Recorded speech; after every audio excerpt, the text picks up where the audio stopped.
Veuillez cesser immédiatement toute activité. Je vous demande de vous immobiliser, de lâcher ce que vous tenez et de fixer cet écran. Surtout, ne faites pas glisser votre doigt vers le haut. Surtout, ne fermez pas cette vidéo. Je ne sollicite pas votre attention pour vous vendre un produit, ni pour vous divertir avec quelque chose de futile que vous oublierez dans 5 minutes. Ce qui se passe ici, à cet instant précis, défie la logique des algorithmes, brise les barrières du hasard et relève du surnaturel. Vous pensez peut-être avoir cliqué sur cette vidéo par curiosité ou qu'elle est apparue sur votre fil d'actualité par pur hasard sur les réseaux sociaux, mais je suis ici, fort de l'autorité de celui qui connaît les mystères de l'esprit, pour vous affirmer qu'il n'y a pas de hasard dans votre vie et le dessein de Dieu. Vous avez été attiré ici.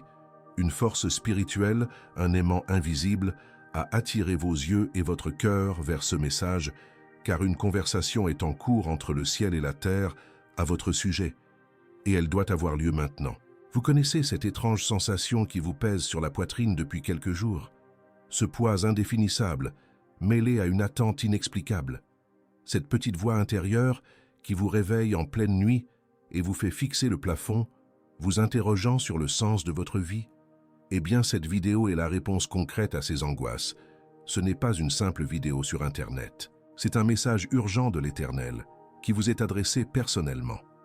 C'est un appel direct, un décret qui résonne depuis l'éternité et qui s'abat maintenant sur votre réalité pour vous dire « Votre heure est venue ». Bien souvent, nous traversons la vie en nous croyant invisibles, persuadés que nos luttes sont solitaires et que personne, absolument personne, ne comprend la profondeur du gouffre qui nous habite. Peut-être êtes-vous arrivé jusqu'ici en traînant des chaînes invisibles. Peut-être que votre sourire sur les photos ou votre « tout va bien » lorsqu'on vous demande comment vous allez ne sont que des masques savamment tissés pour dissimuler une structure intérieure sur le point de s'effondrer. Je sais qu'il y a des jours où l'air semble suffocant. Je sais qu'il y a des moments où la vie perd toute sa couleur et où la routine devient un fardeau insupportable. Vous regardez autour de vous et voyez les gens vaquer à leurs occupations, réussir, sourire, et vous vous demandez « Pourquoi tout est-il si difficile pour moi? Pourquoi mon chemin est-il si semé d'embûches? Dieu m'a-t-il oublié? Ma prière se heurte-t-elle au plafond pour ensuite rebondir? » Si ces questions vous ont déjà traversé l'esprit, si ces doutes ont déjà hanté votre cœur lors de froides nuits de solitude, je vous invite à prendre une grande inspiration et à assimiler la vérité que je vais vous révéler. Dieu a toujours été avec vous. Je sais que nous entendons souvent cette phrase, mais je veux que vous la ressentiez, pas seulement que vous l'entendiez. Je veux que vous rembobiniez le film de votre vie. Retournez à cette nuit précise, où la douleur était si intense que vous avez cru physiquement et émotionnellement que vous alliez mourir. Souvenez-vous du moment où le sol s'est dérobé sous vos pieds, de l'annonce de cette nouvelle, du départ de cette personne, du claquement de la porte au nez. Souvenez-vous du silence assourdissant qui a suivi le chaos. Vous pensiez que c'était la fin. Votre esprit, logique, humain et limité, a calculé qu'il n'y aurait pas de lendemain, que vous n'auriez pas la force de vous lever, que la honte ou la tristesse vous consumerait entièrement. Mais regardez-vous maintenant, regardez vos mains, sentez votre cœur battre. Vous êtes là, vous avez survécu. Et vous n'avez pas survécu parce que vous êtes invincible. Vous n'avez pas survécu par chance. Vous avez survécu parce qu'au moment où tous les autres sont partis, Dieu est resté. Les nuits de souffrance, quand votre oreiller était trempé de larmes que vous n'osiez montrer à personne, il était là, recueillant chaque goutte, comptant chaque lamentation. Dans les longs silences, quand le ciel semblait de bronze et qu'aucune réponse ne venait, il était là, préservant votre raison, retenant les fragments de votre âme pour que vous ne vous désintégriez pas.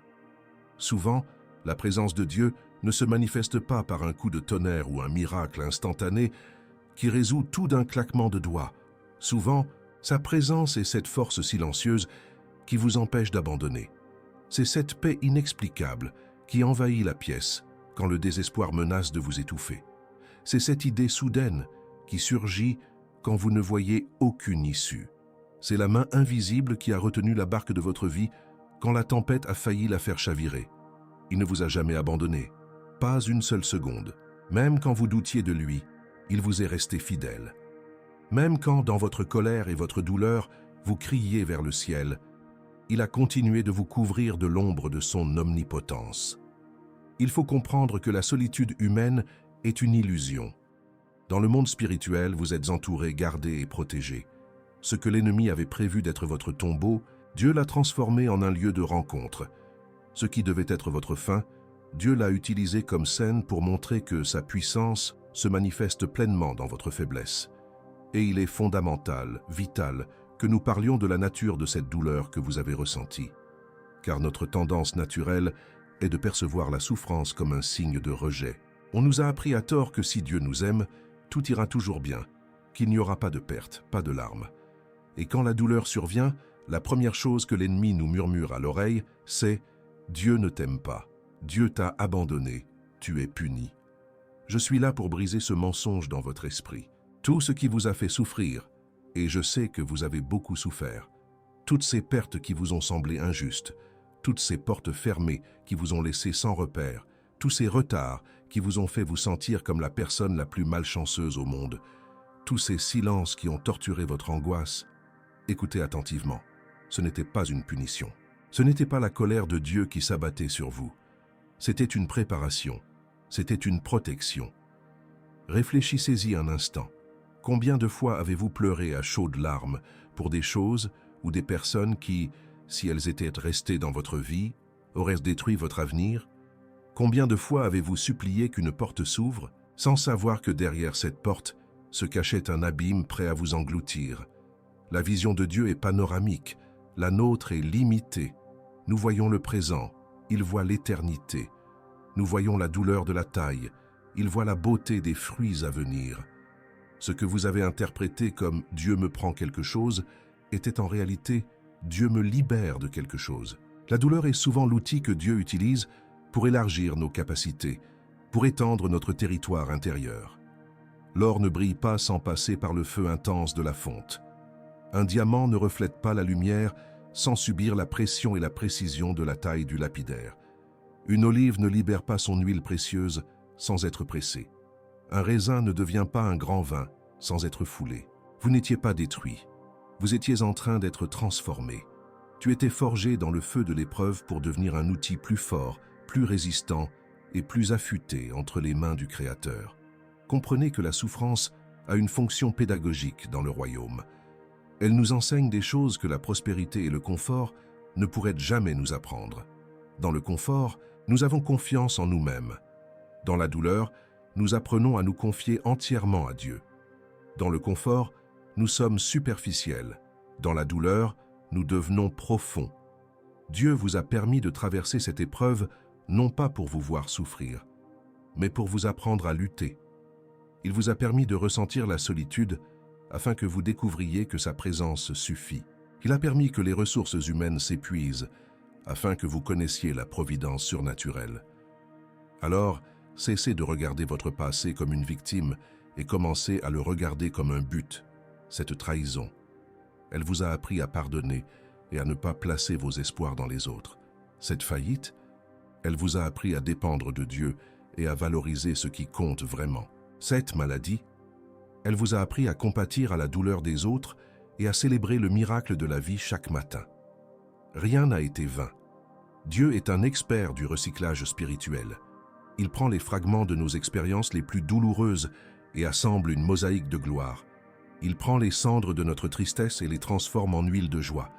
Ce que l'enfer destinait au mal, Dieu l'a changé en bien, afin qu'aujourd'hui, précisément aujourd'hui, vous soyez ici, à écouter ce message plus mûr, plus fort et prêt pour l'avenir. Maintenant, je vous invite à être attentif à ce qui se passe en vous ces jours-ci, car Dieu agit selon des schémas précis, et des signes clairs annoncent le moment où il s'apprête à tourner la page de notre histoire. Vous traversez une période de transition spirituelle. Peut-être ne savez-vous pas comment l'exprimer, mais vous le ressentez. C'est comme se trouver sur un pont suspendu. Vous avez déjà quitté l'ancienne rive, cette ancienne vie est derrière vous, mais vous n'avez pas encore pleinement posé le pied sur la terre ferme de la nouvelle. Et cet état, ce lieu de transition, est inconfortable. C'est un lieu de tension. Un cycle se termine dans votre vie. Et soyez attentifs, les cycles de Dieu ne se terminent souvent pas dans le feu d'artifice et les applaudissements. Ils se terminent dans le silence Ils se terminent avec un sentiment intérieur de « ça suffit, je ne suis plus à ma place, ces vêtements ne me vont plus ». Vous regardez des choses qui vous procuraient autrefois du plaisir et qui aujourd'hui vous semblent insipides. Vous fréquentez les mêmes endroits, vous parlez aux mêmes personnes des mêmes choses insignifiantes et vous ressentez une envie irrésistible de partir, un sentiment de ne pas appartenir à cet endroit. Il ne s'agit pas d'arrogance de votre part, il ne s'agit pas de dépression. Il ne s'agit pas d'une crise de la quarantaine ni d'une confusion mentale. Il s'agit du Saint-Esprit qui suscite en vous une sainte agitation. C'est un signe d'harmonie. Dieu remue le nid. Lorsqu'un aigle veut que ses petits apprennent à voler, il commence par enlever le confort du nid. Il en secoue la structure pour que le petit ressente l'inconfort et soit forcé d'utiliser ses ailes. Dieu fait cela avec vous. Cette agitation intérieure, ce sentiment de changement imminent, est la preuve que vous avez dépassé le stade où vous vous trouvez. Vous ne rentrez plus dans la case où l'on a essayé de vous enfermer. Votre esprit aspire à l'expansion. Et c'est pourquoi vous ressentez ce conflit. Une partie de vous, celle qui est habituée à la routine, veut rester là où elle est en sécurité, là où elle est connue. Mais la part de Dieu en vous, votre esprit vivifié, veut percer, veut aller de l'avant, veut conquérir de nouveaux territoires. Pour que ce nouveau chapitre s'ouvre, il faut de l'espace. C'est là qu'intervient l'un des aspects les plus difficiles, mais aussi les plus libérateurs du plan divin, la purification. Avez-vous remarqué que, ces derniers temps, certaines personnes ont tout simplement disparu de votre vie, ou que des conflits ont surgi soudainement, éloignant ceux que vous pensiez être à vos côtés pour toujours? Avez-vous vu des situations qui semblaient stables s'effondrer du jour au lendemain? Des projets abandonnés, des ressources taries? Je sais que c'est effrayant. Je sais que notre premier réflexe est de s'accrocher, de réparer les choses, de courir après le passé pour que tout reste comme avant. Mais je dois vous dire, lâchez prise.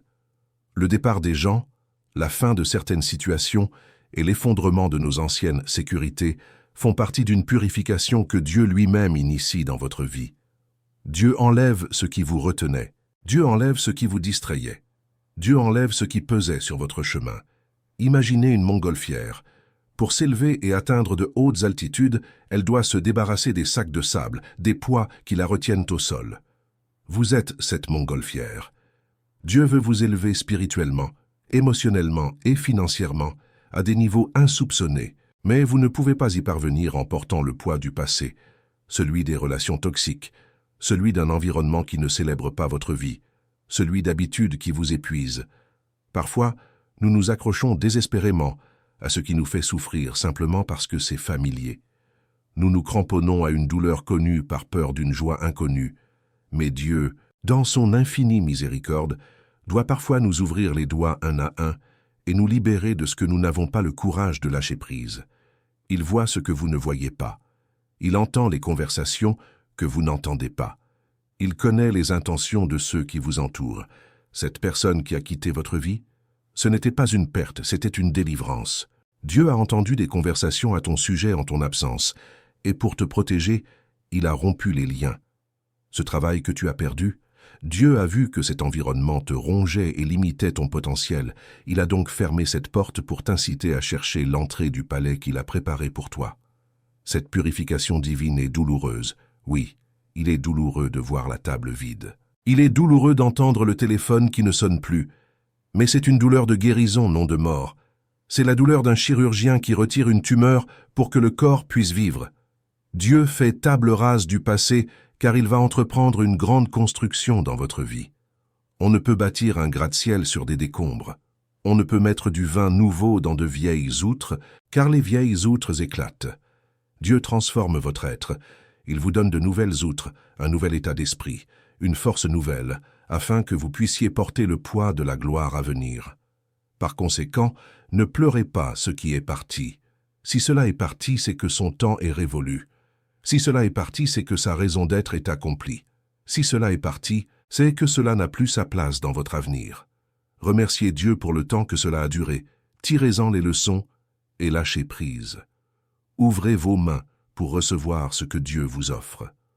On ne peut embrasser la nouveauté si l'on s'accroche à l'ancien. Et tandis que cette purification extérieure s'opère, quelque chose d'encore plus puissant se produit en vous. Regardez-vous en face, avec honnêteté. Sondez votre âme. Réalisez-vous la profonde transformation qui s'est opérée en vous. Vous n'êtes plus la même personne qu'il y a un an. Vous n'êtes plus la même personne qu'avant cette crise, avant cette épreuve. Les tempêtes ont dissipé votre naïveté, mais ont laissé place à la sagesse. Les luttes ont épuisé votre force physique, mais ont fortifié votre force spirituelle. Aujourd'hui, votre foi est plus mûre. Auparavant, vous ne cherchiez peut-être Dieu que pour ce qu'il pouvait vous donner, la voiture, la maison, le mariage, la guérison. Aujourd'hui, vous le cherchez parce que vous avez découvert qu'il est la source de la vie. Vous le cherchez parce que vous comprenez que sans sa présence, rien n'a de sens. Vous avez appris à adorer non seulement pour le miracle, mais pour le Dieu du miracle. Votre foi n'est plus un moyen de pression, mais une relation d'amour et de confiance. De plus, votre âme est plus consciente de sa propre valeur. Vous avez appris, à travers de dures épreuves, qui vous êtes en Dieu. Les humiliations que vous avez subies vous ont montré que votre valeur ne provient pas de l'opinion d'autrui, des « j'aime » sur les réseaux sociaux, ni du solde de votre compte bancaire. Votre valeur provient du prix payé pour vous sur la croix. Vous avez été racheté par le sang royal, vous portez en vous l'ADN divin, et grâce à cette prise de conscience, vous avez changé. Vous n'acceptez plus les miettes affectives. Tu ne te soumets plus à des traitements qui bafouent ta dignité. Il fut un temps où tu acceptais tout, où tu t'excusais d'exister, où tu te plies pour entrer dans des espaces qui n'étaient pas faits pour toi. Il fut un temps où le besoin d'affection l'emportait sur ton identité et où tu laissais des personnes toxiques entrer et sortir de ta vie, semant la destruction sur leur passage, juste pour éviter la froideur de la solitude. Mais ce temps est révolu. Le désert t'a guéri. Le silence t'a instruit. Aujourd'hui, tu choisis de manger seul plutôt que de t'asseoir avec des moqueurs. Tu choisis certains lieux et préfères la paix de ta chambre au bruit des fêtes où Dieu est absent. Tu as appris à protéger ton cœur car tu as compris que de lui jaillissent les sources de la vie. Tu as appris que dire oui a un prix et que dire non est un acte de protection. Cette sélectivité dont tu fais preuve aujourd'hui n'est pas de l'orgueil. C'est la conscience de quelqu'un qui sait porter l'Esprit Saint. Vous êtes devenu un temple, et dans un temple, on ne laisse pas entrer n'importe quoi. On ne mène pas n'importe quelles affaires, on ne tolère pas n'importe quel bruit. Et c'est précisément à cause de cette transformation intérieure, de cet élargissement de la conscience et de la maturité, que vous avez ressenti ce que j'appelle un saint malaise. Je vous demande de m'écouter très attentivement maintenant, car l'ennemi a tenté de se servir de cela contre vous. Il a essayé de vous convaincre que cette agitation dans votre poitrine, ce sentiment d'étrangeté, cette impression d'être hors de votre élément, est le signe d'un problème mental ou spirituel. Il murmure que vous êtes ingrat, instable, jamais satisfait, mais je viens ici comme une voix prophétique pour harmoniser votre vision. Cette agitation, ce malaise, et cette sensation presque physique de ne plus trouver sa place dans la vie que vous meniez ne sont pas de l'anxiété. Ce ne sont pas des maladies. Ce sont un alignement. Permettez-moi de vous donner un exemple concret. Imaginez un enfant qui a grandi très vite pendant l'été. Quand l'hiver arrive et qu'il essaie de remettre son manteau de l'année précédente, que se passe-t-il? Le manteau est trop serré, les manches sont trop courtes, le tissu tire sur les épaules. Le manteau est-il inadapté? Non. Le manteau est toujours le même. Le problème, c'est que l'enfant a grandi. L'inconfort lié à l'étroitesse du manteau est la preuve de sa croissance. C'est la même chose pour vous. Votre vie d'avant, vos relations, vos habitudes, votre vision du monde. Tout cela, c'était votre vieux manteau. Il a rempli son rôle pendant un temps. Il vous a tenu chaud pendant une saison. Mais vous avez grandi spirituellement. Vos expériences avec Dieu ont enrichi votre âme. La souffrance a élargi votre horizon. Et maintenant, quand vous essayez de revenir à votre vie d'avant, quand vous essayez d'agir comme avant, c'est trop serré. C'est étouffant. Cela vous gêne. Vous avez l'impression de porter des vêtements qui ne vous appartiennent pas. Dieu fait tomber les anciennes limites de votre vie. Il brise les murs de la boîte où vous viviez, et briser ces limites engendre du bruit, de la poussière, un certain malaise. Lorsqu'une chenille entre dans son cocon, elle subit une métamorphose violente. Elle se décompose pour renaître. Si la chenille pouvait parler, elle dirait qu'elle meurt, qu'elle est à l'étroit, qu'il fait sombre. Mais le Créateur la regarderait et dirait « Tu ne meurs pas, tu prends ton envol ». Ce que vous appelez crise existentielle, Dieu l'appelle la naissance d'une vocation. Ce que vous appelez anxiété, Dieu l'appelle accélération spirituelle. Vous êtes mis à l'épreuve. Et je sais que cette épreuve est douloureuse. Elle est douloureuse lorsque Dieu nous arrache à notre zone de confort. Elle est douloureuse lorsqu'il nous appelle à des eaux plus profondes, là où nos pieds ne touchent pas le fond. Mais c'est dans cet inconfort que les miracles se produisent. Nul ne vit le surnaturel dans sa zone de confort. Pierre a dû quitter la barque et affronter la fureur du vent et des vagues pour marcher sur l'eau. Le peuple d'Israël a dû quitter l'Égypte et traverser le désert pour voir la manne tomber du ciel. Élie a dû endurer la sécheresse pour voir le corbeau apporter de la nourriture. L'inconfort est l'invitation de Dieu à l'action. Si vous étiez parfaitement à l'aise là où vous êtes, vous ne quitteriez jamais votre place. Vous mourriez dans la stagnation. Alors Dieu, dans son infinie sagesse, sème des embûches. Il rend le présent inconfortable pour que l'avenir devienne attrayant. Il permet que la situation actuelle devienne intenable afin que vous ayez le courage nécessaire pour faire ce saut dans le vide, que, dans des conditions normales, vous ne feriez jamais. Soyez reconnaissant de cette agitation. Soyez reconnaissant de ne plus pouvoir vous contenter de peu. Soyez reconnaissant de cette soif de changement qui vous consume. C'est le carburant qui vous propulsera vers de nouveaux sommets. Dieu vous élève. Il vous promeut. Et toute promotion exige un changement d'attitude. Avant de passer à la révélation suivante, qui concerne l'appel direct que Dieu vous adresse, je souhaite faire une brève mais importante pause. Je ne vous transmets pas seulement des mots, mais des clés spirituelles qui peuvent révéler votre destinée. Si vous sentez que ce message est la manne dont votre âme avait besoin aujourd'hui, si votre cœur vibre à l'écoute de ma voix, je vous invite à faire quelque chose de simple. Cliquez sur « J'aime ». Ne le faites pas pour l'algorithme, mais comme un signe prophétique que vous recevez ce message. Et si vous souhaitez continuer à être nourri spirituellement, si vous voulez cheminer avec des personnes qui partagent votre cheminement de foi et de croissance, abonnez-vous à la chaîne dès maintenant. Rejoignez cette communauté de personnes que Dieu suscite. En vous abonnant, vous affirmez à l'univers spirituel « J'en veux plus. Je veux être en accord avec cette vérité. » Maintenant que nous sommes en contact, écoutez ce que l'Esprit vous dit. Dieu vous appelle à répondre à cette voix intérieure qui insiste pour vous réveiller. Vous savez de quoi je parle. Cette idée qui vous obsède.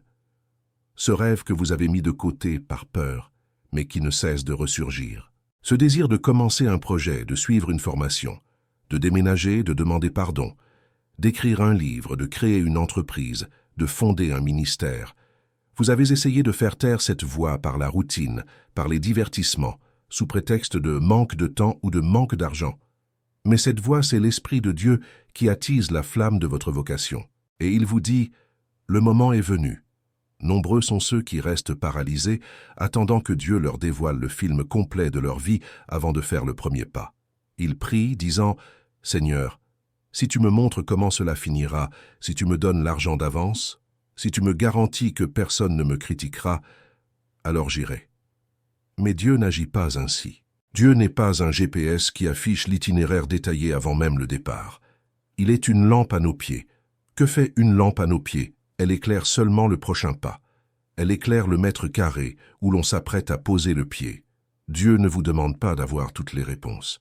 Il ne vous demande pas une théologie exhaustive, un plan d'affaires parfait, ni l'approbation de toute votre famille. Il ne demande pas de certitude logique, il demande une obéissance radicale.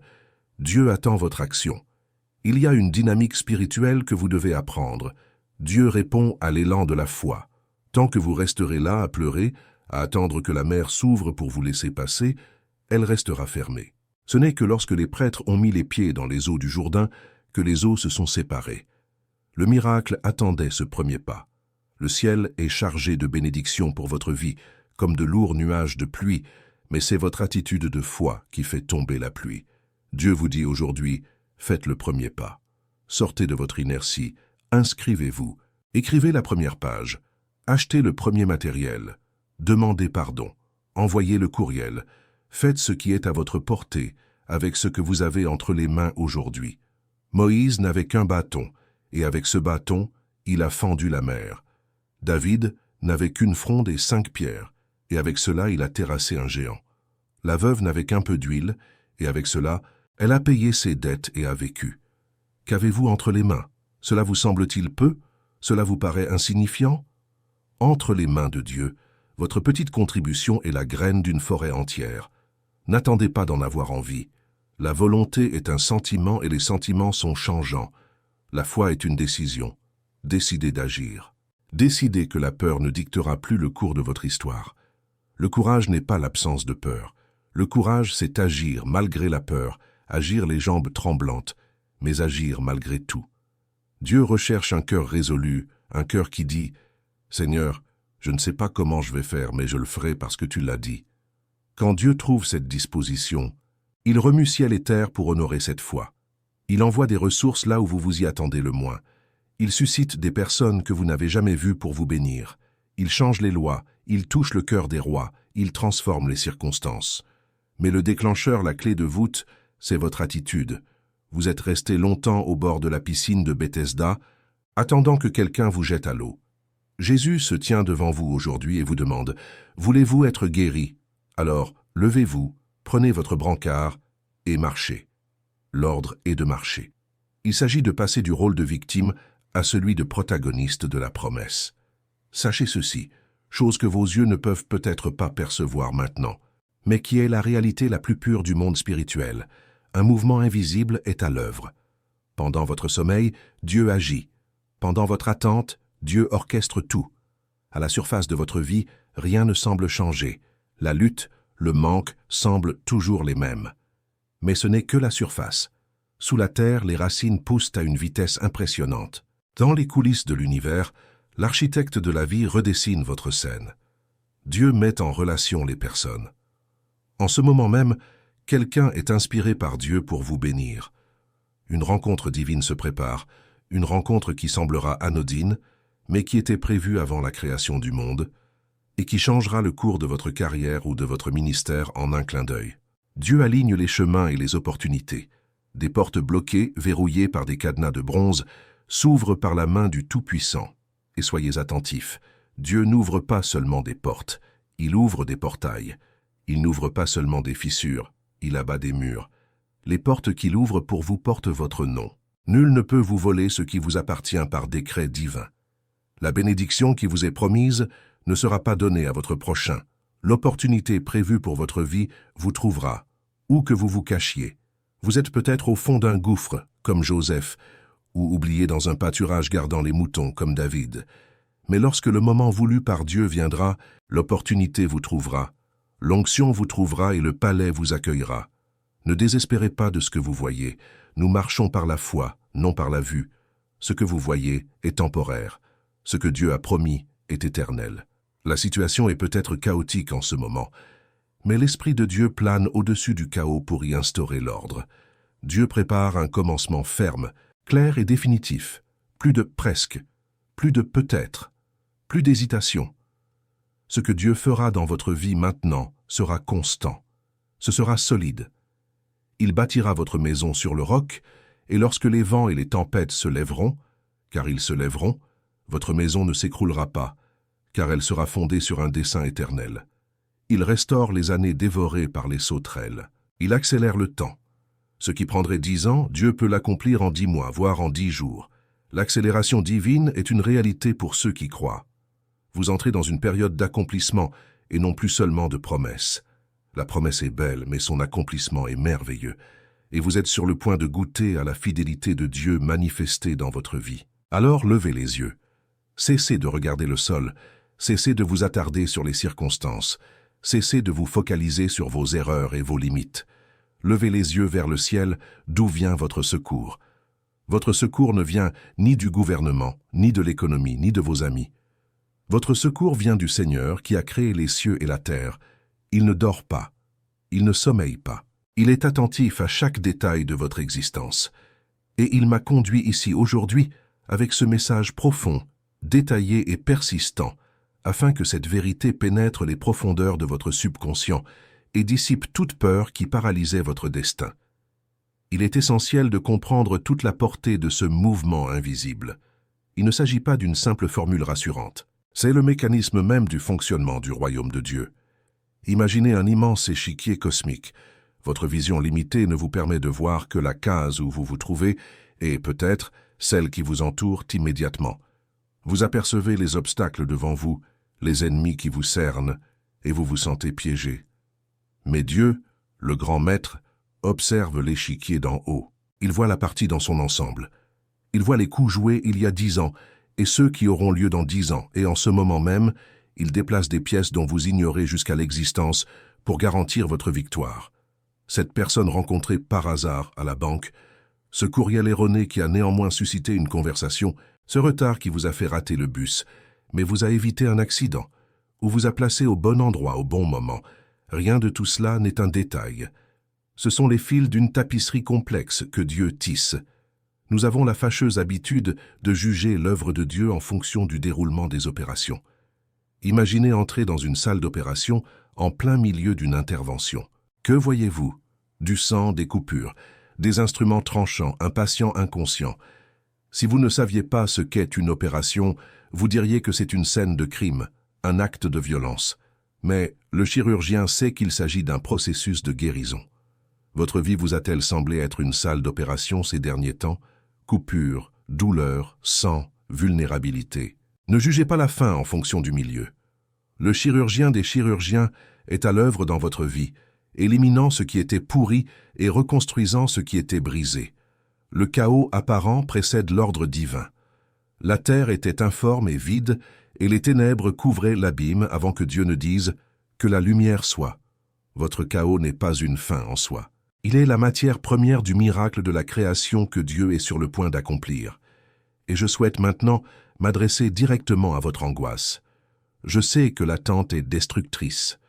Je sais que voir le temps passer, les cheveux gris apparaître, les amis se marier, avoir des enfants, obtenir une promotion, acheter une maison, tandis que votre vie semble être en suspens, engendre une angoisse qui vous blesse profondément.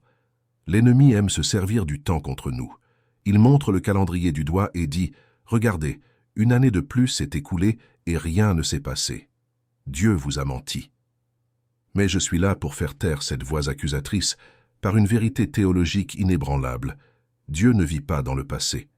Chronos, le temps chronologique, le temps de l'horloge, les minutes et les secondes qui nous asservissent. Dieu vit et agit dans Caire, le moment opportun, le moment parfait, l'instant divinement orchestré où l'éternité envahit l'histoire et change tout en une seconde.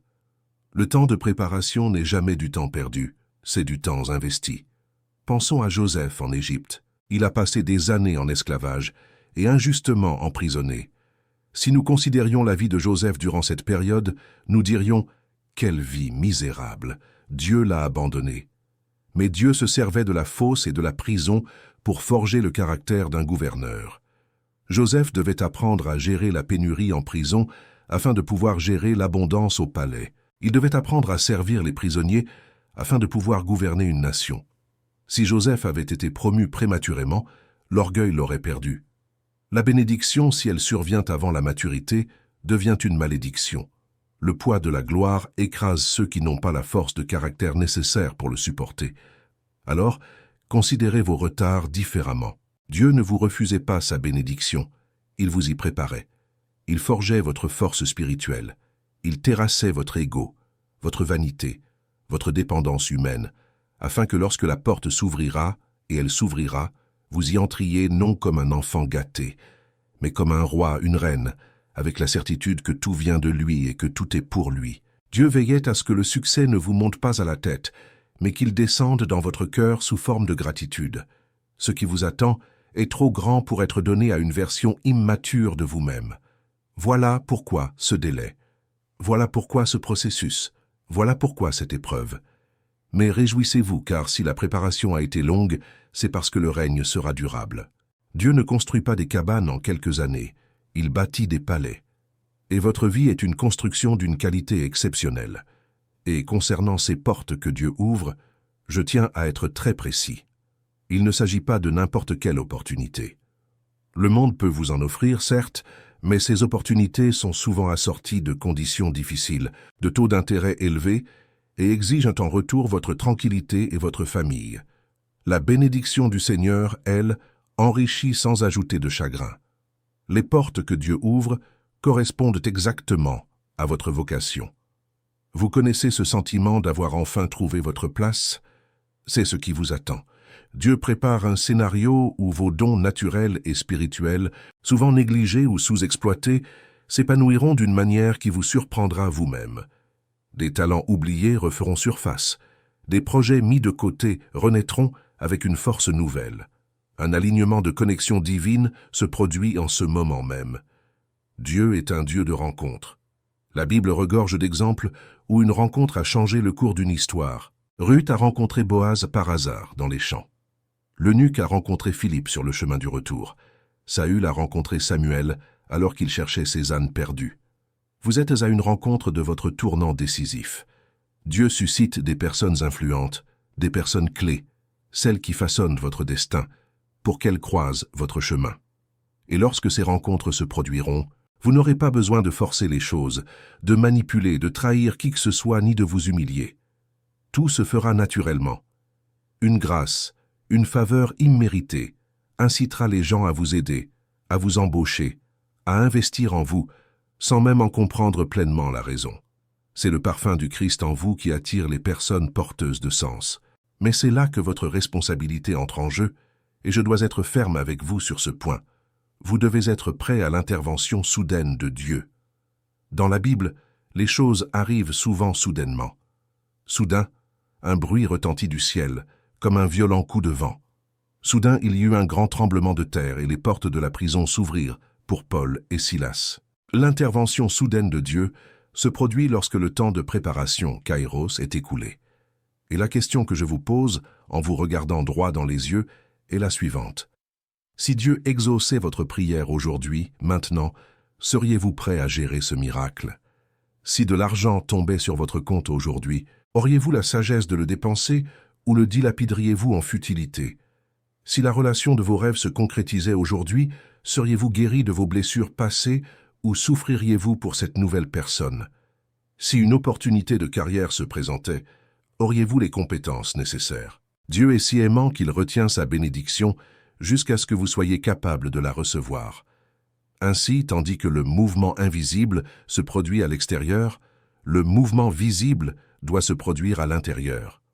Rangez votre maison, préparez les tables, sanctifiez votre vie, étudiez, améliorez-vous, pardonnez à ceux qui ont besoin d'être pardonnés, purifiez votre âme, vivez dans un état de disponibilité.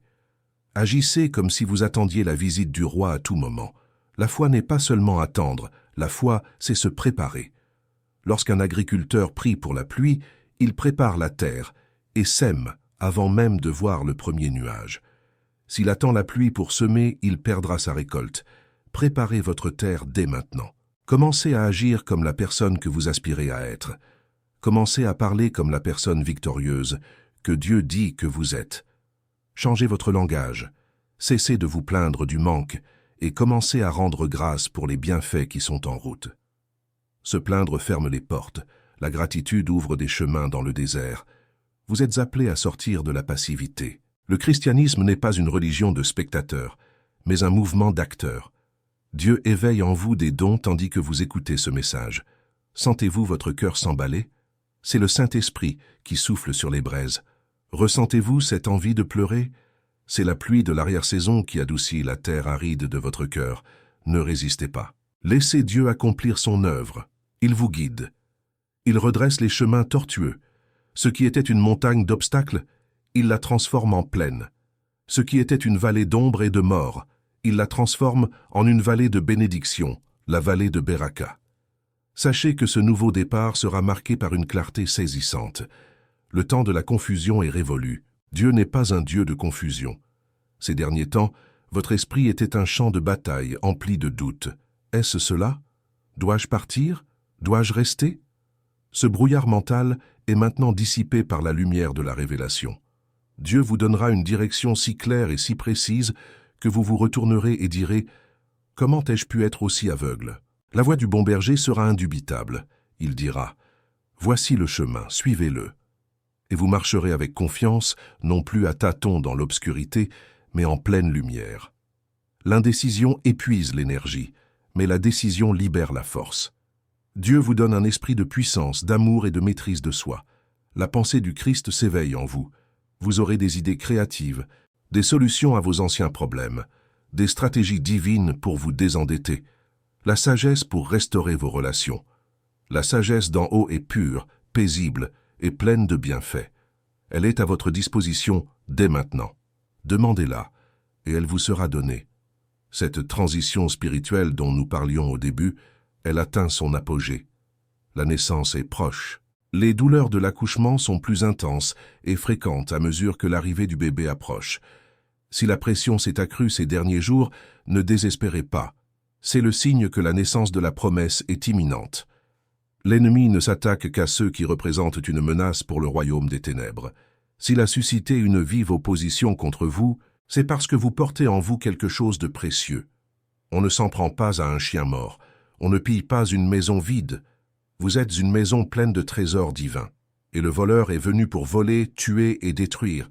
Mais Jésus est venu et est présent aujourd'hui pour que vous ayez la vie et la vie en abondance.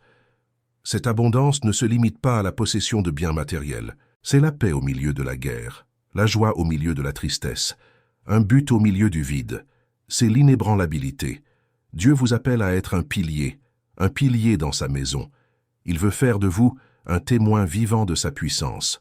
Votre histoire ne sera pas racontée comme une tragédie, mais comme un témoignage. On vous regardera et on vous demandera « Comment avez-vous fait pour traverser tout cela et être encore là, souriant et rayonnant ?» Et vous répondrez « Ce n'est pas moi, c'est la grâce de Dieu qui m'a suffi, c'est sa puissance qui m'a soutenu. » Votre souffrance deviendra votre mission. Votre cicatrice deviendra votre étoile.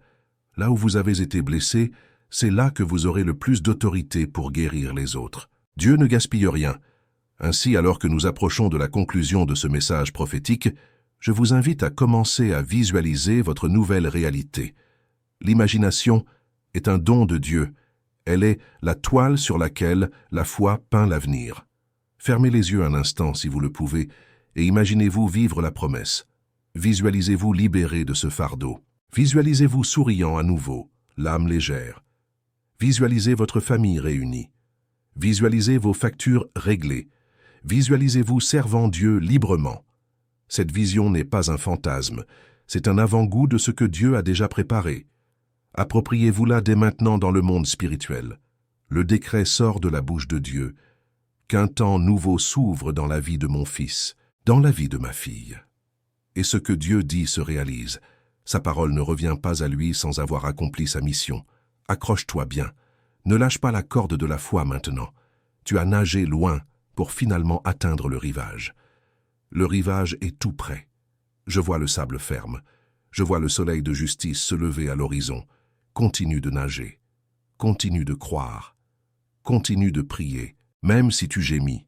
Le Saint-Esprit intercède pour nous par des gémissements inexprimables. L'aide a déjà été envoyée. Le secours est présent. Tout le ciel est en émoi en ta faveur. Tu es aimé d'un amour éternel, un amour qui ne renonce jamais, un amour qui poursuit, un amour qui sauve. Ressens cette étreinte maintenant. Ressens cette présence qui remplit l'espace où tu es. Ce n'est pas une émotion. C'est la gloire de Dieu qui te visite, pour marquer le début de la plus belle période de ta vie. Maintenant, préparez votre esprit à ce dont nous allons parler, car nous allons aborder un sujet que peu osent explorer. Nous allons parler du prix de ce que vous demandez à Dieu. Avez-vous demandé à grandir spirituellement? Avez-vous demandé à être utile? Avez-vous demandé à accomplir votre vocation? Alors, il vous faut comprendre que l'onction a un coût. L'onction n'est pas bon marché. L'huile qui vous oint est extraite sous une pression intense. Et l'un des prix les plus élevés que nous payons dans ce processus d'ascension spirituelle est celui de la solitude et de l'incompréhension. Vous vous sentez peut-être comme un étranger, un poisson hors de l'eau, même au sein de votre propre foyer, parmi votre famille. Vous parlez, et c'est comme parler une autre langue. Vous partagez un rêve, et vous ne recevez qu'un regard indifférent ou critique. Vous essayez d'expliquer ce que Dieu fait dans votre cœur, et on vous traite de fanatique, d'exagérateur, ou on vous dit que c'est dans votre tête. Écoutez-moi, il ne s'agit pas d'un rejet humain, mais d'une sélection divine. Il existe un principe spirituel appelé « mise à l'écart pour la sanctification ». Le mot « saint », kadosh en hébreu, signifie littéralement « mise à l'écart ».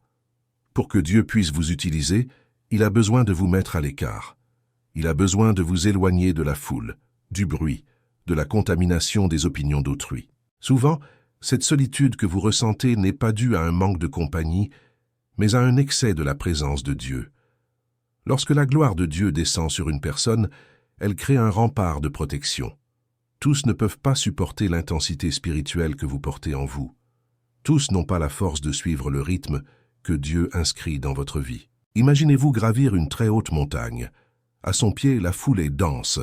C'est la fête, il y a du bruit, des distractions. Mais à mesure que vous décidez de grimper, de rechercher le sommet, ce lieu d'intimité avec Dieu, ce lieu de panorama exceptionnel, l'air se raréfie. Le chemin se rétrécit. Et naturellement, la foule se laisse distancer. Non pas parce que vous êtes meilleur qu'elle, mais parce que tous ne sont pas prêts à payer le prix de l'ascension. Tous ne sont pas prêts à affronter le froid, la fatigue et les sacrifices qu'exige l'altitude. La solitude au sommet est le prix de la vue qui s'offre à vous. Préféreriez-vous être accompagné au pied de la montagne, à ne rien voir, ou seul au sommet face à la promesse? Dieu vous guide vers le sommet. Et là-haut, la conversation est différente. Là-haut, vous entendrez la voix de Dieu sans interférence. Ne vous lamentez pas sur ceux qui sont restés au pied de la montagne. Priez pour eux, aimez-les, mais ne redescendez pas pour leur faire plaisir. Si vous redescendez, vous mourrez spirituellement, votre place est sur les hauteurs. C'est dans ce contexte de séparation que se livre la plus grande bataille de toutes, la bataille de l'esprit.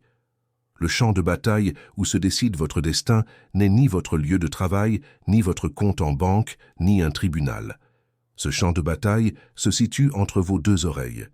C'est dans votre esprit que l'ennemi lance les flèches enflammées du doute. C'est dans votre esprit qu'il bâtit des forteresses de peur.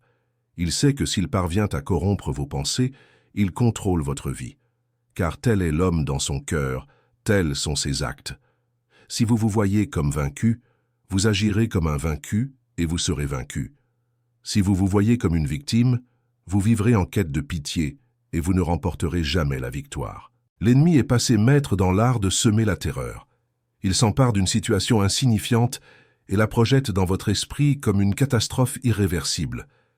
Il interprète le silence de Dieu comme un abandon. Il perçoit votre attente comme une perte de temps.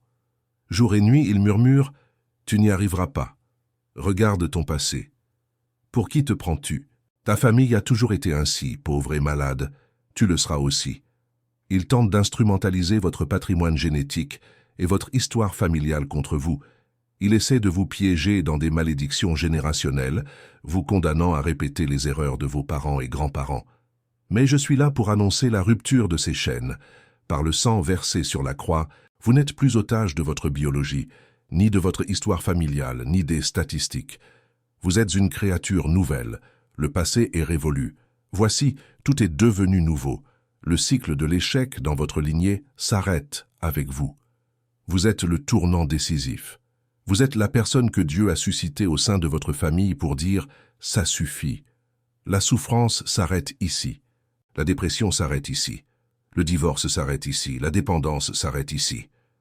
Vous êtes le roc contre lequel la vague de malédiction se brise. Assumez cette autorité. Mais pour exercer cette autorité, il vous faut protéger votre esprit. Il vous faut filtrer ce qui entre par vos yeux et vos oreilles. Qu'avez-vous regardé? Qu'avez-vous écouté? À qui avez-vous parlé? Si vous passez vos journées à écouter des nouvelles tragiques, à parler à des personnes pessimistes qui ne font que se plaindre de la vie et à consommer du contenu anxiogène, comment pouvez-vous espérer avoir la foi? La foi vient de ce qu'on entend, et de ce qu'on entend de la parole de Dieu. Mais la peur vient aussi de ce qu'on entend et de ce qu'on entend des mensonges du monde. Il vous faut suivre une discipline mentale rigoureuse. Éteignez la télévision si nécessaire. Quittez les groupes de discussion qui ne font que semer la discorde et les commérages. Cessez de suivre sur les réseaux sociaux les profils qui vous font vous sentir inférieur ou inadéquat. Protégez votre onction. Le Saint-Esprit est sensible. Il ne demeure pas au milieu des pensées négatives. Purifiez le sanctuaire de votre esprit afin que la voix de Dieu puisse y résonner clairement. Et en parlant de purification, revenons à ce point crucial concernant les personnes qui ont quitté votre vie, car je sens que beaucoup d'entre vous en souffrent encore.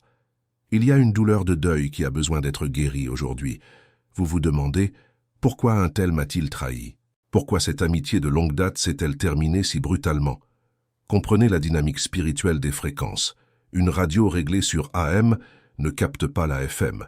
Les aigles ne volent pas avec les moineaux. Ce n'est pas de l'arrogance, c'est une question de biologie spirituelle. Les aigles volent seuls ou avec d'autres aigles, à haute altitude, affrontant les tempêtes. Les moineaux volent en groupe bas en faisant du bruit et en picorant des miettes au sol. Dieu vous a créé aigle. Vous avez longtemps essayé de réduire vos ailes pour vous fondre dans le nid des moineaux. Vous avez essayé de marcher, de parler et de penser comme eux pour être acceptés. Mais vous vous êtes toujours senti à part car votre nature est différente. Quand Dieu retire quelqu'un de votre vie, c'est souvent parce que cette personne est devenue un fardeau. Votre vie doit prendre le large, mais l'ancre est coincée au fond, dans la vase du passé. Pour que le navire puisse avancer, il faut couper la chaîne. Dieu, par la puissance de sa parole, a tranché les chaînes que vous appeliez liens d'amitié ou d'amour. Était-ce douloureux? Oui. Y a-t-il eu des blessures? Oui. Mais maintenant, vous êtes libre de voguer. Ces personnes n'étaient pas forcément mauvaises. Elles n'avaient simplement pas le passeport pour le chemin que Dieu vous trace. Elles ont fait partie de votre histoire, mais elles ne font pas partie de votre destinée. Soyez reconnaissants du rôle qu'elles ont joué et laissez-les partir. Cessez de ressusciter le passé. Cessez de tenter de ranimer les corps des relations que Dieu a déjà enterrées. Ceux qui sont partis sont partis. Ceux qui sont restés sont restés. Et ceux qui viendront sont bien meilleurs que ceux qui sont partis. Dieu placera sur votre chemin des personnes qui vous serviront de partenaires de destinée. Des personnes qui ne vous concurrenceront pas, mais vous compléteront. Des personnes qui reconnaîtront vos dons et diront « Je vois Dieu en vous. Permettez-moi de vous aider. » Jonathan regarda David et son âme s'attacha à lui, non par envie, mais par alliance. Dieu a préparé des Jonathan pour votre vie. Mais pour que des Jonathan arrivent, des Saül doivent partir. Pour que le nouveau vienne, l'ancien doit être chassé. N'ayez pas peur du vide temporaire. Le vide est le terreau où se produisent les miracles. Quand la veuve avait des vases pleins, l'huile cessa de couler. C'est dans les vases vides que l'huile se multiplia. Votre vide actuel n'est qu'un espace disponible pour l'abondance de Dieu. Dites-vous maintenant, mon vide est mon plus grand atout entre les mains de Dieu. Il est essentiel de comprendre que cette période de transition et d'attente met votre fidélité à l'épreuve. Il est facile de louer Dieu quand tout va bien. Il est facile de l'adorer quand on est riche et en pleine santé. Mais Dieu veut savoir, m'adores-tu dans le désert? Me fais-tu confiance quand le figuier ne fleurit pas? Continues-tu d'avancer malgré la douleur et la chaleur accablante? Une foi non éprouvée n'est pas digne de confiance. Le diable accusa Job de n'adorer Dieu que parce que Dieu le protégeait et le rendait riche. Dieu permit cette épreuve pour montrer au diable et à l'univers que la foi de Job ne reposait pas sur les possessions matérielles, mais sur le Dieu des possessions. L'ennemi vous accuse de la même chose. Il dit « Enlevez-lui son travail » et il blasphème. Retardez sa bénédiction et elle abandonne. Prouvez que le diable ment. Adorez-le dans le dénuement. Glorifiez-le dans la souffrance. Votre adoration dans l'épreuve est l'arme la plus puissante du combat spirituel. Elle confond le diable. Quand Paul et Silas chantaient en prison, enchaînés et blessés, les murs de la prison tremblèrent. Leurs louanges, au milieu des larmes, ont une force sismique. Elles ébranlent les structures du mal et libèrent non seulement vous, mais aussi vos proches. Et il y a là un secret profond. Dieu garde souvent le silence pour voir si vous avez retenu la leçon. Le professeur ne parle pas pendant l'examen. Son silence ne signifie pas qu'il a quitté la classe. Il signifie qu'il observe attentivement comment vous appliquez les connaissances qu'il vous a transmises. Le silence de Dieu est un gage de confiance. Il dit « Je vous ai enseigné, je vous ai préparé. Maintenant, mettez en pratique ce que vous avez appris. Utilisez la parole. Priez. Utilisez l'autorité du nom de Jésus. N'attendez pas que Dieu agisse à votre place. Il a dit à Moïse « Pourquoi cries-tu vers moi? Dis au peuple d'avancer et frappe l'eau avec ton bâton. » Il y a un temps pour prier et un temps pour agir. Dieu attend que vous utilisiez le bâton d'autorité qu'il a déjà placé entre vos mains. Prophétisez sur votre vallée d'ossements desséchés. Ne demandez pas à Dieu de prophétiser, prophétisez vous-même. Ouvrez votre bouche et proclamez la vie là où règne la mort. Prophétisez la guérison là où sévit la maladie. La vie et la mort sont au pouvoir de votre langue. Tu es formé pour régner. Les rois ne se plaignent pas, ils décrètent. Les prêtres ne désespèrent pas, ils intercèdent. Assume ta dignité royale. Relève la tête. Le poids que tu ressens sur tes épaules est celui du manteau qui retombe sur toi. Élisée a demandé la double portion d'Élie, mais pour la recevoir, il a dû voir Élie emmener. Il a dû déchirer ses vêtements et ramasser le manteau qui tombait. Déchirer ses vêtements signifie renoncer à son identité charnelle, à son ego, à sa propre volonté. Ramasser le manteau signifie assumer la responsabilité et le poids de la mission. Désires-tu la double portion? Désires-tu voir le Jourdain se séparer? Alors, déchire ton orgueil aujourd'hui. Dis, ce n'est pas moi, mais le Christ en moi. Prends le manteau de la responsabilité. Cesse de blâmer le diable, le gouvernement, ton patron, ton conjoint. Prends ta vie en main devant Dieu. Seigneur, me voici. Change mon destin. Restaure mon histoire. Respirez profondément. Sentez-vous ce changement d'atmosphère? J'ai dit que le meilleur vin était gardé pour la fin. Et ce n'est pas seulement une métaphore biblique des noces de Cana. C'est une prophétie concernant le déroulement de votre vie. Le début a été difficile, le milieu tumultueux, mais la fin sera glorieuse. La Bible dit que la gloire de la seconde demeure sera plus grande que celle de la première. Ce que Dieu bâtira dans votre vie à partir de maintenant fera paraître tout ce que vous avez vécu jusqu'ici comme une simple ébauche, une répétition pour la pièce qui est sur le point de commencer. Mais pour entrer dans cette seconde demeure, cette nouvelle dimension de gloire, vous devez développer une grande sensibilité spirituelle afin de reconnaître les signes. Dieu n'agit jamais sans avoir d'abord averti ses serviteurs, les prophètes, et il avertit aussi votre propre esprit. Avez-vous remarqué d'étranges coïncidences ces derniers temps? Des chiffres qui se répètent, des chansons qui passent au moment précis où vous pensez à un problème et qui vous offrent la solution dans leurs paroles, des gens qui vous appellent et vous disent exactement ce que vous aviez besoin d'entendre, ou même des versets bibliques qui vous sautent aux yeux à plusieurs reprises. C'est le langage de Dieu. Il vous entoure. Il imprègne votre environnement de messages d'espoir codés. Le ciel vous crie « Je suis là, j'agis, ne vous endormez pas maintenant ». Lorsque le prophète Élie pria pour la pluie après 3 ans et demi de sécheresse, il dit à son serviteur de regarder la mer 7 fois. Les 6 premières fois, il n'y eut rien. Le ciel était clair, le soleil brillait de 1000 feux. Mais la 7e fois, le serviteur vit un petit nuage, de la taille d'une main. La plupart des gens auraient regardé ce minuscule nuage et auraient dit « Ce n'est rien, c'est insignifiant ». Mais Élie, l'homme lié au kairos de Dieu, regarda le petit signe et dit « Préparez les chars, dépêchez-vous, car une pluie torrentielle arrive. » Je suis là aujourd'hui pour être votre Élie. Je vous montre les petits signes de votre vie, cette petite opportunité qui s'est présentée, cette légère amélioration de votre santé, ce petit revenu supplémentaire, cette paix intérieure ressentie hier. Et je vous le dis, ne méprisez pas les petits commencements.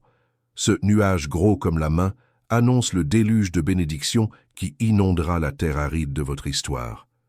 Il vous faut l'audace de célébrer ce nuage avant même que la pluie ne se fasse sentir. La foi, c'est célébrer ce qui n'est pas encore arrivé comme si c'était déjà arrivé. Commencez à rendre grâce pour la guérison alors même que vous souffrez encore. Commencez à rendre grâce pour votre travail alors que vous envoyez encore des CV. Commencez à rendre grâce pour la réconciliation de votre famille alors que les disputes persistent. Cette louange anticipée est la clé qui ouvre les portes du ciel. C'est le son de la foi qui attire la manifestation du miracle. Et je sais qu'une peur paralysante vous empêche de vous réjouir. La peur d'être déçu. L'ennemi murmure « N'espère pas trop, tu seras encore déçu. Souviens-toi de cette fois où tu as cru et où ça n'a pas marché. Protège-toi, sois sceptique, sois froid. C'est un mécanisme de défense de ton âme blessée, mais c'est un poison pour ta foi. L'espoir n'engendre pas la honte. La foi est le fondement solide. Si tu vis avec le frein à main serrée, Par peur d'être déçu, tu n'avanceras jamais vers ton but. Dieu t'appelle à une vulnérabilité courageuse. Il te dit « Fais-moi confiance à nouveau. Jette à nouveau le filet. » Pierre avait pêché toute la nuit sans rien prendre. Il était fatigué, frustré, et lavait ses filets pour partir. Jésus arrive et dit « Jette à nouveau le filet. » La raison de Pierre criait « C'est inutile !» Mais son esprit obéit. « Sur ta parole, je jetterai le filet. » Le résultat fut la plus belle prise de sa vie, à tel point que le bateau faillit couler. Son miracle réside dans la tentative que vous faites. Après de fatigue, après par frustration, après logiquement, la réponse devrait être non. Son miracle réside dans son obéissance inébranlable à la parole de Dieu. Oui, un mouvement invisible est à l'œuvre, d'une précision chirurgicale. Dieu modifie les rapports de force en votre faveur. Vous souvenez-vous de cette promotion que vous n'avez pas obtenue, de ce projet qui vous a été refusé? Dieu vous libérait d'un joug injuste. Il vous empêchait d'entrer dans un lieu où vous auriez été écrasé. Mais maintenant, il vous prépare la place idéale. Imaginez un architecte concevant une maison spécifiquement adaptée aux besoins de ses habitants. Dieu est l'architecte de votre destinée. Il crée des opportunités qui correspondent parfaitement à vos dons, à votre tempérament, à votre vocation. Lorsque cette porte s'ouvrira, vous n'aurez pas besoin de vous forcer. Vous n'aurez pas besoin de prétendre être quelqu'un d'autre. Vous entrerez et vous sentirez « Je suis né pour ça ». Un flux surnaturel se fera sentir. Le travail ne sera pas un fardeau, mais une mission. Les relations ne seront pas un conflit, mais un havre de paix. Mais attention, Dieu sert aussi vos ennemis. Oui, vous avez bien entendu. Même vos ennemis œuvreront pour votre bien, sans le savoir. Joseph avait besoin que ses frères envieux soient jetés dans la fosse, que les marchands soient emmenés en Égypte, que la femme de Potiphar mente pour aller en prison, où il rencontrerait l'échanson qui le présenterait au Pharaon. Si l'on retirait un seul ennemi de l'histoire de Joseph, il n'atteindrait jamais le trône. Ceux qui vous persécutent, vous critiquent et tentent de vous abattre, ne font en réalité que vous pousser vers votre destinée. Ce sont des employés non rémunérés du plan de Dieu pour votre vie. Ils pensent creuser votre tombe, mais ils construisent en réalité le tremplin vers votre élévation. Alors, cessez de gaspiller votre énergie à haïr ceux qui vous persécutent. Bénissez-les, car ils sont des instruments nécessaires à votre croissance et à votre ascension. Dieu vous prépare une table, en présence de vos ennemis.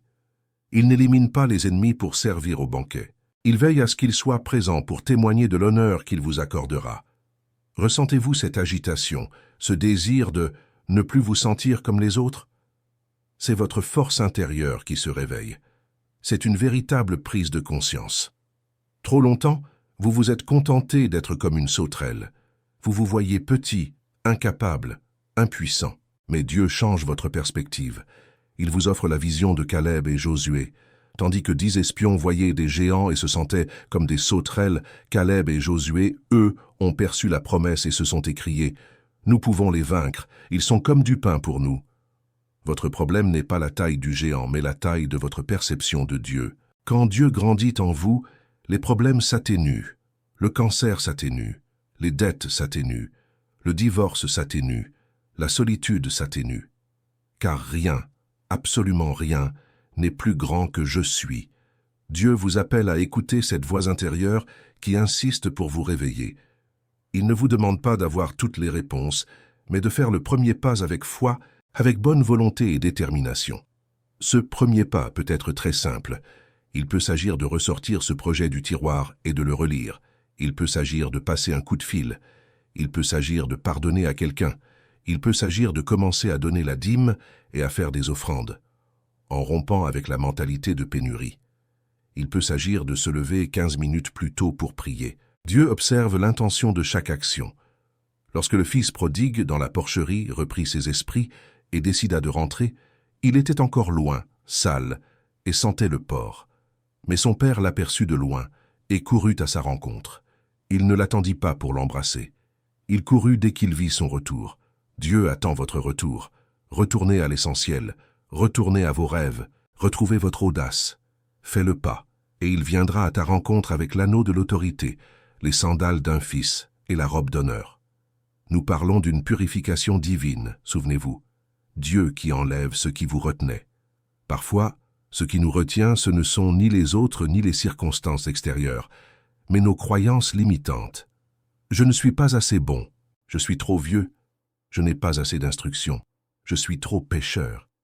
Ces phrases sont des chaînes invisibles que vous vous êtes vous-même imposées. Dieu vient avec la vérité pour briser ces mensonges. Vous êtes ce que Dieu dit que vous êtes. Et il dit que vous êtes élus, un sacerdoce royal, une nation sainte, un peuple qui lui appartient exclusivement. Il dit que vous êtes la prunelle de ses yeux. Il dit qu'il a commencé cette œuvre et qu'il est fidèle pour l'achever. Qui êtes-vous pour contredire Dieu? S'il dit que vous pouvez, vous pouvez. S'il dit que vous le ferez, vous le ferez. Cessez de vous laisser influencer par le diable quant à votre identité et commencez à vous laisser guider par le Créateur. Un alignement se produit en ce moment même, unissant le ciel et la terre en votre faveur. Des portes portent votre nom. Comprenez bien la spécificité de cela. Ce n'est pas une porte ordinaire. C'est une porte où la clé que vous portez, votre histoire, votre souffrance, vos talents uniques, s'emboîtent parfaitement. Personne d'autre ne peut ouvrir cette porte, et personne ne peut la fermer une fois que vous l'aurez franchie. Êtes-vous inquiet, ex par la concurrence? Dans le royaume de Dieu, il n'y a pas de compétition, il n'y a que le dessein. Ce qui vous appartient, vous appartient. Personne ne peut prendre la place d'Esther. Personne n'a pu prendre la place de David. Personne ne peut prendre votre place. Détendez-vous. Reposez-vous sur cette certitude. L'anxiété consiste à essayer de contrôler ce qui n'est pas entre vos mains. La foi consiste à se reposer sur celui qui tient le monde entier entre ses mains. Sachez que cette transition ne marque pas la fin de votre histoire, mais simplement la fin d'un chapitre douloureux. Vous tournez la page. Ce qui est écrit sur la page suivante n'est pas une lamentation, mais un chant de victoire. Ce ne sont pas des cendres, mais la beauté. Ce n'est pas un esprit tourmenté, mais l'huile de la joie. Dieu vous offre un chant nouveau. Préparez votre voix, préparez votre cœur, car les jours de pleurs sont engloutis par l'aube de la joie. Les pleurs peuvent durer une nuit, mais la joie vient au matin. Et je prophétise sur votre vie. Le matin est arrivé. Le soleil de justice se lève déjà sur votre maison. Les ombres fuient. Contemplez l'horizon de votre vie. Que voyez-vous? Si les ténèbres persistent, implorez Dieu de vous accorder le baume du Saint-Esprit. Demandez-lui d'ouvrir vos yeux, comme Élisée l'a fait pour le jeune homme. Seigneur, ouvre ses yeux afin qu'il voie. Et lorsqu'il eut les yeux ouverts, il vit la montagne remplie de chevaux et de chars de feu tout autour d'eux. Ceux qui sont avec vous sont plus nombreux que ceux qui sont contre vous. Vous êtes escortés par les anges. Vous êtes protégés par le sang du Christ. Vous bénéficiez de l'intercession de Jésus. Vous trouvez du réconfort dans le Saint-Esprit. Que vous manque-t-il? Rien. Vous avez tout ce qu'il vous faut pour remporter cette victoire et prendre possession de la terre promise. Êtes-vous prêt pour le résultat? Êtes-vous prêt à ancrer cette parole dans votre vie? Dans les prochaines lignes, dans la dernière partie de ce message, nous accomplirons ensemble un acte prophétique. Nous concrétiserons cette foi. Mais avant cela, je vous invite à ancrer dès maintenant une chose dans votre cœur. Je ne suis pas une victime. Je suis une œuvre de Dieu en devenir. Et mon Dieu ne laisse rien inachevé. Répétez-le où que vous soyez. Ressentez la puissance de ces mots. Votre posture change lorsque vous comprenez cela. Vous cessez de marcher voûté et commencez à marcher le dos droit. Vous vous essuyez le visage. Vous arrangez vos cheveux. Vous vous regardez dans le miroir et voyez un vainqueur en devenir. C'est cette posture qui attire la grâce. Dieu prépare un commencement ferme, clair et définitif. Ce ne sera pas éphémère, ni une simple phase passagère. Ce sera une nouvelle étape de votre existence. Vous vous enracinerez profondément. Vous porterez du fruit au cœur de vos épreuves. Et vos fruits nourriront beaucoup. Votre prospérité ne sera pas seulement votre joie, mais aussi une bénédiction pour le royaume. Dieu vous confiera des ressources, car il sait que votre cœur est désormais guéri de l'avidité et de l'égoïsme. Il vous donnera de l'influence, car il sait que vous utiliserez cette tribune pour le glorifier et non pour vous mettre en avant. Vous avez surmonté l'épreuve de l'anonymat. Préparez-vous maintenant à l'épreuve du regard public. Accrochez-vous fermement à cette parole. Ne laissez pas le doute voler la graine semée dans votre cœur ces derniers instants. L'ennemi surgira dès la fin de cette vidéo pour vous convaincre que c'est absurde. Résistez-lui, ferme dans la foi. Souvenez-vous de tout ce dont nous avons parlé. Ce n'est pas un hasard. Dieu était avec vous dans la souffrance. La souffrance était une préparation. La purification est nécessaire. Le malaise est signe de croissance. Le mouvement invisible est réel et le moment propice est arrivé. Voici votre vérité. Voici votre encre. Nous arrivons à un moment décisif. La conclusion de tout cela n'est pas seulement instructive, elle est transformatrice. Je vais maintenant vous guider vers la conclusion de ce cheminement spirituel que nous avons entrepris ensemble, où nous vous inviterons une dernière fois à laisser le passé derrière vous et à embrasser pleinement l'avenir. Nous voici arrivés au moment de vérité. Tout ce que nous avons évoqué jusqu'ici, la douleur qui nous préparait, le silence qui nous protégeait, le malaise qui est signe de croissance et les signes envoyés par Dieu, convergent vers cet instant précis. Vous vous tenez devant une ligne invisible, tracée sur le sol de votre histoire. D'un côté, votre passé, les blessures, les frustrations, les erreurs, ceux qui vous ont quitté, votre ancienne identité marquée par la défaite. De l'autre côté, votre avenir, la promesse, la renaissance, votre nouvelle identité, votre raison d'être et la gloire de Dieu. Vous ne pouvez pas hésiter d'un côté à l'autre. Vous ne pouvez pas vivre partagé. Le doute est un mur qui vous sépare du miracle. Aujourd'hui, Dieu vous appelle à une décision radicale. L'invitation du ciel est claire et sans appel. Laissez le passé là où il doit être. Comprenez ceci une fois pour toutes. Le passé est un point de repère, non un lieu où s'installer. Vous pouvez vous tourner vers le passé pour apprendre, pour voir d'où Dieu vous a fait venir. Mais vous ne pouvez pas y vivre. Si vous vous attardez sur la tombe de ce qui est déjà mort, vous finirez par mourir avec elle. Souvenez-vous de la femme de Lot. L'ordre était clair, cours et ne te retourne pas. Elle a regardé. Elle est restée prisonnière de ce qui se détruisait. Elle s'est transformée en statue de sel, paralysée, stérile, glacée. Dieu ne veut pas que vous soyez paralysé. Dieu ne veut pas que vous soyez prisonnier des regrets. Le « si » est le mot le plus douloureux du vocabulaire humain. Si j'avais agi différemment, s'il n'était pas parti, si j'avais eu cette opportunité, cessez avec les « si ». Le passé est le passé. Ce qui est fait est fait. Dieu est le Dieu du « je suis », le Dieu de l'éternel présent. Il peut racheter le passé, mais il agit dans l'instant présent. Libère-toi de ce poids mort. Pardonne-toi. Je sais que tu te sens coupable. Je sais que tu penses avoir tout gâché, avoir raté ta chance, avoir trop échoué. Mais la grâce de Dieu est plus grande que ton péché. Sa miséricorde se renouvelle chaque matin, y compris ce matin. Le sang de Jésus n'est pas un détergent bon marché qui ne fait que masquer la tache. Il l'efface complètement, rendant ton âme aussi blanche que neige. Quand Dieu pardonne, il la jette dans l'océan de l'oubli. Si Dieu saint et tout-puissant a oublié tes erreurs passées, qui es-tu pour continuer à t'en souvenir? Qui es-tu pour continuer à te torturer avec un fouet que Dieu a déjà jeté? Accepte le pardon. Accepte la purification. Tu es libre. Sens le bruit des chaînes qui se brisent.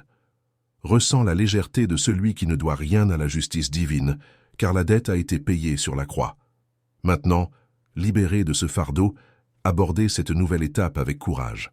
Dieu a dit à Josué, et il vous le répète aujourd'hui, sois fort et courageux, n'aie pas peur et ne te décourage pas. Pourquoi nous dit-il de ne pas avoir peur? Parce que la nouveauté est effrayante. La terre promise à des géants, la terre promise à des murailles. Mais la terre promise est aussi pleine de lait et de miel. La terre promise est votre héritage. N'entamez pas cette nouvelle phase avec une mentalité d'esclave. Abordez-la avec une mentalité de conquérant. Votre identité ne se définit pas par ce qui a été dit de vous dans le passé. Elle se définit par ce que Dieu dit de vous pour l'éternité. Et il dit, « Tu es mon enfant bien-aimé, tu es un héritier, tu es la lumière du monde, tu es le sel de la terre, tu es la tête et non la queue. » Adoptez cette attitude.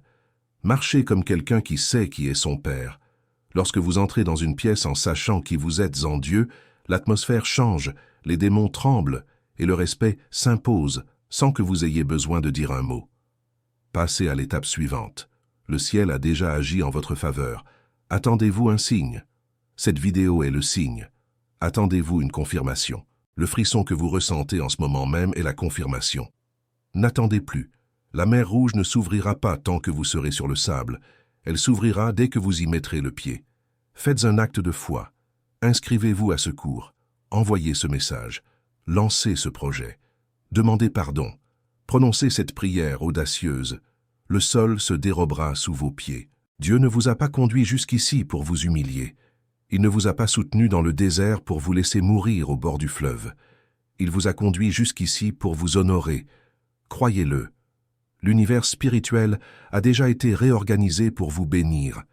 Les anges ont déjà reçu les ordres. Les ressources ont déjà été libérées. Il ne manque plus que votre action. Maintenant, je souhaite accomplir un acte prophétique avec vous. Je veux que nous scellions cette parole.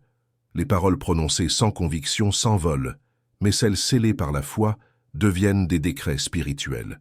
Je ne veux pas que vous quittiez cette vidéo comme vous y êtes entré. Je veux qu'il en reste une trace, une pierre de souvenir. Par conséquent, soyez attentifs à ce que nous allons faire maintenant. Tout d'abord, je vous invite à formuler une prophétie sur votre propre vie dans les commentaires. La Bible dit que la vie et la mort sont au pouvoir de la langue. Écrivez ci-dessous, avec toute votre foi, la phrase suivante. « Je laisse le passé derrière moi et je prends en main ma nouvelle histoire aujourd'hui. » En écrivant ceci, vous signez un pacte spirituel. Vous déclarez au monde physique et au monde spirituel que vous avez accepté le défi, que vous avez rompu avec l'ancien pour embrasser le nouveau. N'ayez pas honte. Laissez ce commentaire en souvenir. Dans un an, vous reviendrez sur cette vidéo, vous relirez votre commentaire et vous verserez des larmes de joie en voyant comment Dieu a tout changé depuis le jour où vous avez pris cette décision. Deuxièmement, la bénédiction doit être partagée pour se multiplier. Dieu a dit à Abraham, « Sois une bénédiction ». Nous sommes bénis pour bénir. Si ce message a touché votre cœur, s'il a été comme une source d'espoir dans votre désert, ne le gardez pas pour vous. L'égoïsme bloque le cours du fleuve de Dieu. Pensez maintenant à 3 personnes, 3 amis, des membres de votre famille, ou même ce groupe de votre église ou de votre travail. Pensez à quelqu'un qui songe à abandonner, quelqu'un qui souffre en silence. Partagez cette vidéo avec ces personnes dès maintenant. Soyez un messager pour elles. Vous êtes peut-être leur seul espoir aujourd'hui.